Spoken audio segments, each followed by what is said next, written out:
This man is really too lucky. Since he was 6 years old, he has had a childhood sweetheart with a bit of a Yandra trait. As long as he lets his guard down, he will definitely be sneak attacked by the other party. There's a high chance he'll be forcefully kissed until he's out of breath. Besides that, Naoko also has a younger sister with an extremely strong possessiveness. She always finds various reasons to restrict Naoko's contact with other women. Naoko's parents have always been engaged in high-risk occupations. They went to the New World as early as 2.5 years ago. Nowadays, Naoko and his younger sister depend on each other for survival.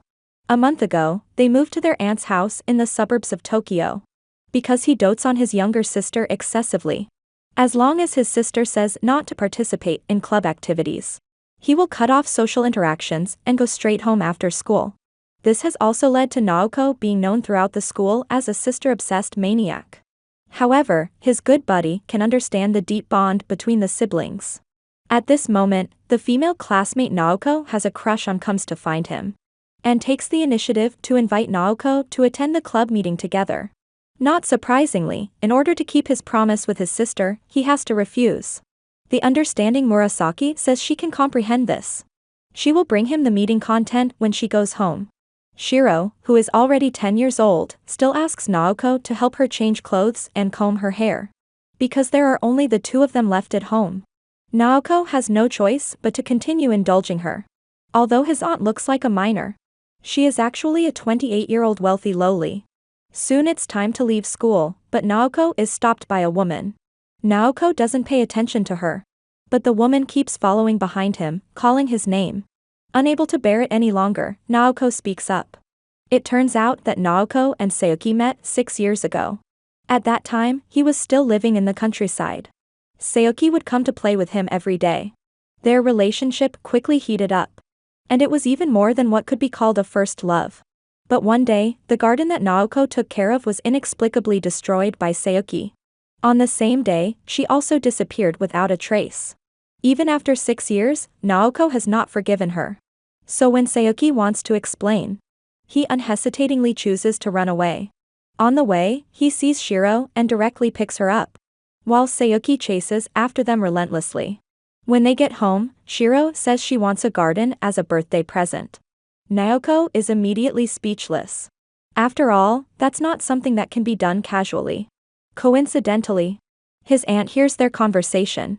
So she hands over the yard at home to Naoko. But the yard is overgrown with weeds. Just as Naoko is thinking about where to start,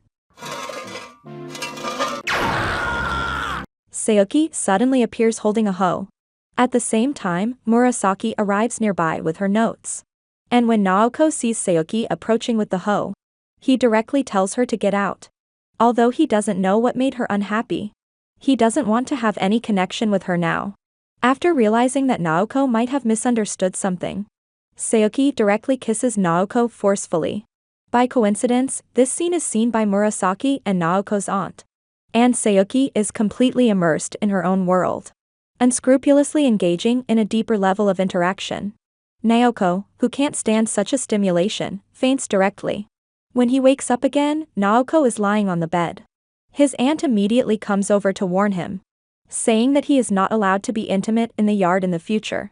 Otherwise she will make him pack up and leave. As for Shiro, she is obviously a bit angry. She Ly says that she can build the garden by herself. And it's none of her business who Naoko is with. This makes Naoko think that she has forgotten the memories of Sayuki from their childhood. When he gets to school, Sayuki asks Naoko to go to the rooftop. She wants to return the hoe she took 6 years ago to Naoko. And also wants to apologize for destroying the garden.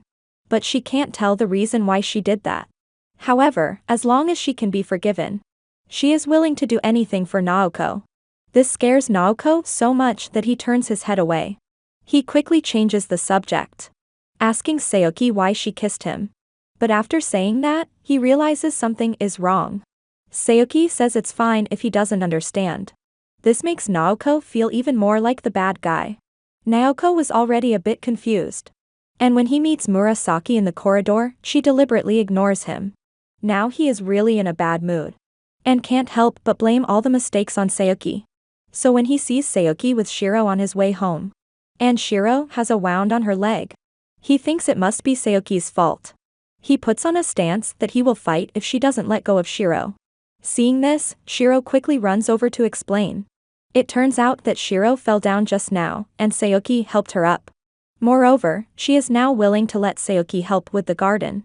Although she doesn't like Naoko contacting other girls, she actually remembers that Sayuki used to go to their house to play when they were young. Since Shiro said so, Naoko has no choice but to accept it. And on the way the three of them are walking together.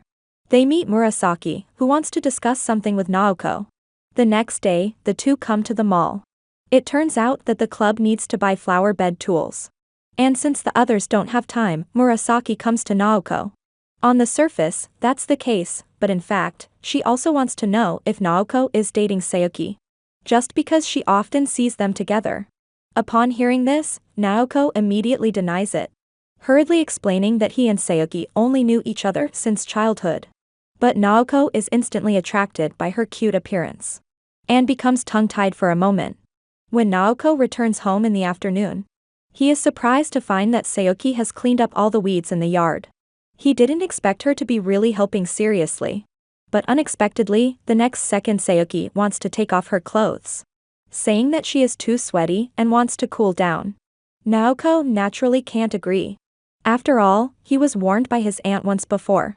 But as expected, what he was afraid of happened. His aunt just happens to see them falling while pulling each other.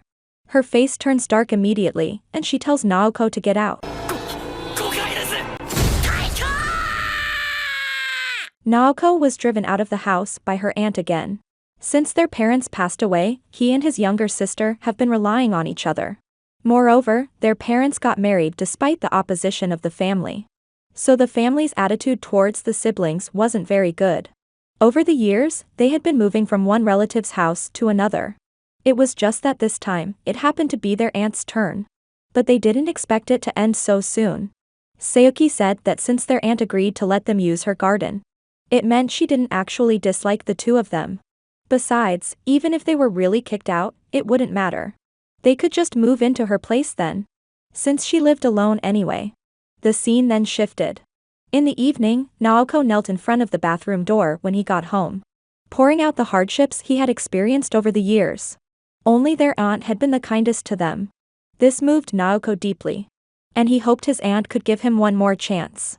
After hearing this, his aunt softened. Naoko explained that the girl from earlier was just a childhood friend. And since his sister was still so young, he didn't even have time to think about dating.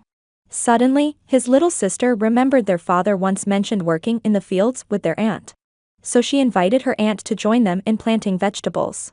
Their aunt immediately told them to shut up, and forbade them from mentioning her brother. Just how much did their aunt hate their dad? The next day while working in the garden, Naoko said he had seen his 30-point test paper. But Shiro didn't seem upset at all, and took the chance to make Naoko tutor her. And just like that, Naoko fell into his trap again. After arriving at school, Murasaki invited him to study together during the holidays. And before leaving, asked Naoko to think about it carefully. He felt like Murasaki might have feelings for him. But the thought of Shiro immediately made him dismiss the idea. After school, since he didn't bring an umbrella, Naoko could only stand by the door and wait for the rain to stop. Just then, Sayuki came over and handed him her umbrella, saying she still had a folding umbrella in her shoe locker. And all of this was seen by Murasaki from behind the locker. Back home, Naoko thought about Shiro. While searching for a raincoat, he found a test paper with a perfect score hidden inside. Suddenly, Shiro came back.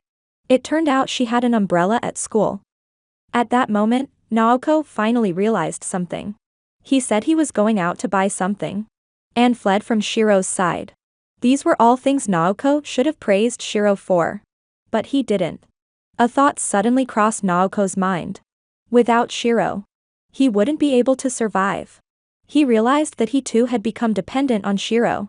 While thinking about this, he found Sayuki soaked by the roadside. When asked why she lied about having a folding umbrella, her excuse was that she remembered it wrong. Naoko didn't say much either, and draped his jacket over her shoulders, then walked her back to where she lived. Seeing Naoko lingering outside, unwilling to leave, Saoki pulled him into the room and said he could stay as long as he wanted. As always, Naoko said he needed to go back and take care of little sister. But Saoki bluntly pointed out, Shiro is already 10 years old. It's not like she can't take care of herself. It wouldn't hurt to think about yourself once in a while. Or are you uneasy whenever you're not by Shiro's side? The moment she said this, Naoko's defenses instantly crumbled. He left Saoki's house. Saoki understood this feeling. Because for the past 6 years, she had always been by his side. When he got home, he told Shiro he wanted to study with Murasaki over the weekend. And showed her the perfect score test paper. She argued that it was just an occasional perfect score. And that her usual scores didn't go over 30. She said she wouldn't be able to manage without her brother. Naoko felt a wave of exhaustion. If this kept up, neither of them would be able to grow. Even the closest people eventually need their own lives. But suddenly, he felt dizzy and collapsed to the ground. The next day, he called in sick due to a cold. After much persuasion, Naoko finally convinced Shiro to go to school alone. When Naoko woke up again, he found Saoki sitting beside him. He saw countless crumpled tissues on the floor, but didn't remember what happened. And Saoki had even brought over a bunch of medicine, though it turned out to be children's suppositories. Naoko was utterly speechless. No matter what over-the-top things he did to Saoki, she would always go back to acting like she liked him the next day. At that moment, the doorbell suddenly rang. Unexpectedly, it was Naoko's crush, Murasaki. A classic love triangle showdown was about to unfold again. After inviting her inside, Murasaki asked to use the kitchen to heat up the porridge she made. Worried that Saoki's presence might make Murasaki misunderstand, Naoko hurried back to his bedroom and told Saoki to behave herself.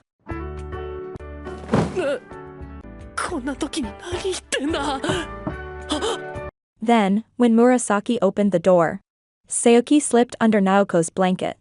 Naoko trembled, overwhelmed. Though Saoki seemed very bold, she chose to back off at that moment.